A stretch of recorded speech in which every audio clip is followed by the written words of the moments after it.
ഇന്ന് തന്നെ ഡൗൺലോഡ് ചെയ്യൂ. കാണൂ നിങ്ങളുടെ ഫേവറേറ്റ് ഷോസ്. ഞാൻ തന്നെയാ നിന്റെ ഏട്ടനെ അമ്മയും കൊന്നത്. ഇനി ഇവിടെ നിന്ന് ഇറങ്ങിയിട്ട് കൊല്ലാൻ പോകുന്നത് നിന്നെയായിരിക്കും. മതി, ഈ ഒറ്റ തെളിവ് മാത്രം മതി നീ ജീവിതകാലം മുഴുവനും ഈ ഇരുമ്പഴിക്കുള്ളിൽ കിടക്കാൻ. നിന്റെ പ്രായം കഴിഞ്ഞല്ലേ മോളെ ഞാനും ഇവിടെ വരെ എത്തിയത്. അപ്പോ എന്നെ പോലെ വിവാഹത്തിന് മുൻപ് അമ്മയും അച്ഛനെ കാണാൻ വരുമായിരുന്നോ?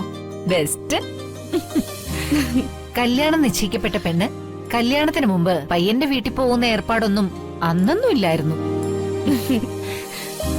ഞങ്ങളുടെ കല്യാണം നടന്നു കഴിഞ്ഞിട്ടും ഒരാഴ്ച കഴിഞ്ഞ ഞാൻ ഭർത്താവിനെ നേരെ ഒന്ന് കാണുന്നത് തന്നെ. അന്നത്തെ നാട്ടാചാരം. എന്നാ വിവാഹത്തിന് മുൻപ് പെണ്ണും ചെറുക്കനും മതിവരുവോളം കണ്ടും പരസ്പരം ധാരണയിലെത്തിയും വേണം വിവാഹം കഴിക്കാൻ. അതാ ന്യൂജൻ സ്റ്റൈല്. സമ്മതിച്ചേ. ഈ ന്യൂജൻ എന്ന വാക്ക് കേട്ടാ ഇവിടെ ഒരാൾക്ക് ഹാലിളകും. മോളെ ഇപ്പൊ ശ്യാമ ഇവിടെ ഇല്ല.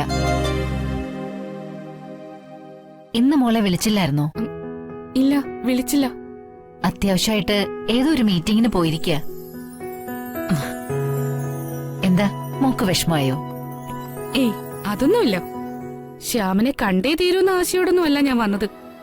അതുകൊണ്ട് വിഷമത്തിന്റെ പ്രശ്നമൊന്നും ഉദിക്കുന്നില്ല. അമ്മുവായിട്ട് ഞാൻ നല്ല ഫ്രണ്ട്ഷിപ്പിലാ. അല്ല, അവളെവിടെ? അവൾ അടുക്കളയിലുണ്ടാവും.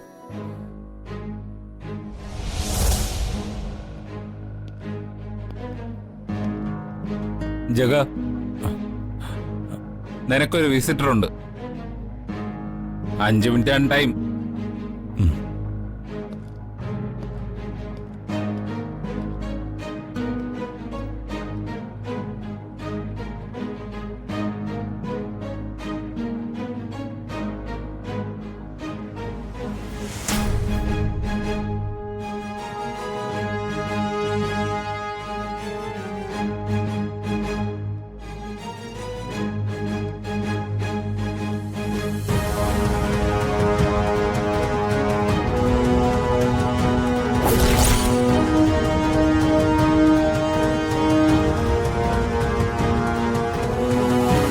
അങ്ങനെ 4 ദിക്കും അറിയാതെ ക്യാമറകളെയും സോഷ്യൽ മീഡിയയൊക്കെ പറ്റിച്ച് നീ സേഫായിട്ട് സെല്ലിൽ കയറിയല്ലേ?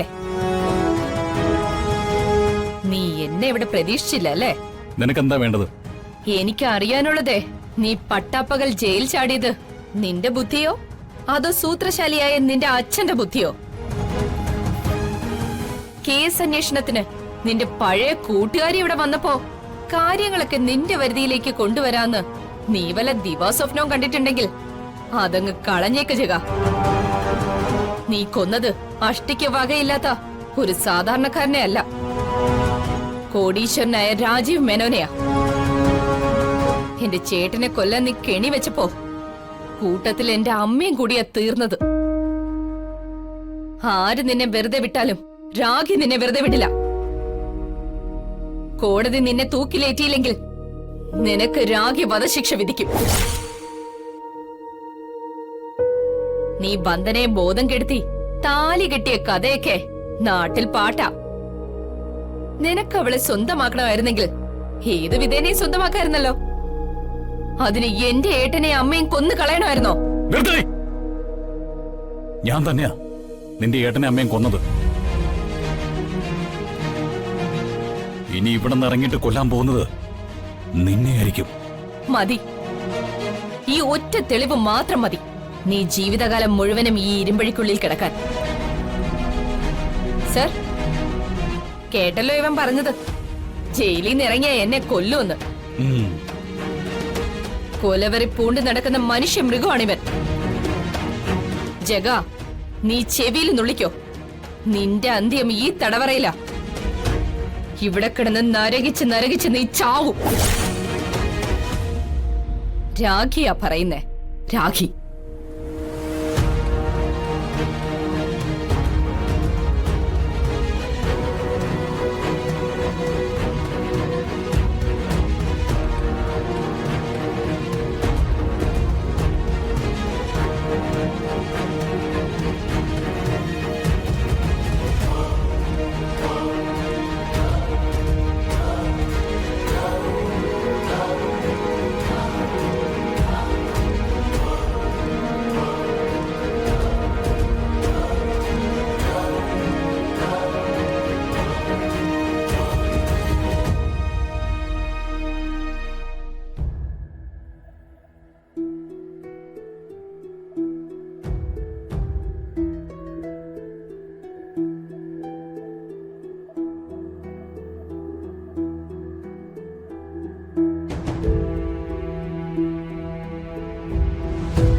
അച്ഛനും അമ്മയും ജീവിതത്തിന്റെ രണ്ടറ്റം കൂട്ടിമുട്ടിക്കാൻ പെടാപ്പാട് പെടുന്നതിനിടയ്ക്കാ മകളും കൂടി മരണപ്പെട്ട വാർത്ത അറിയുന്നത്. ജീവിച്ചിരിക്കെ മരണപ്പെട്ട ദുഃഖം അടിച്ചേൽപ്പിച്ച ഒരു മഹാപാപിയാ ഞാൻ. ഒരു വിധത്തിൽ ചിന്തിച്ച അവരുടെ വേദനയിൽ സംതൃപ്തി അടയുന്ന ഒരു സാഡിസ്റ്റ് അല്ലേ ഞാൻ.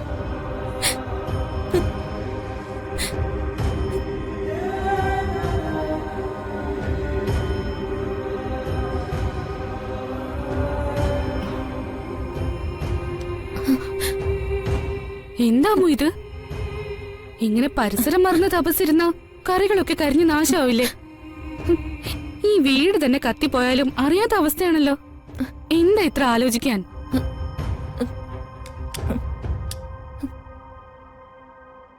മറ്റെവിടെയെങ്കിലും ആയിരുന്നെങ്കിലേ വേലക്കാരിയുടെ ഷേപ്പ് മാറിയനെ. പരിസരം മറന്ന് ചിന്തിച്ചിരിക്കാനാണോ ശമ്പളം തരുന്നേ? ക്ഷമിക്കണം മാഡം, മേലിൽ ആവർത്തിക്കില്ല. ആവർത്തിക്കില്ല എന്ന് പറഞ്ഞോ മേലിൽ ചിന്തിക്കേ ഇല്ലെന്നാണോ? മറുപടിയില്ലേ?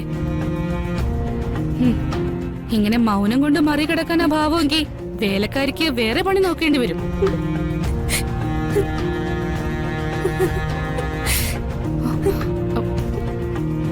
ഹലോ, അതിനു മുമ്പ് കണ്ണീര് വന്നു കഴിഞ്ഞോ? മാനത്തെ കൊട്ടാ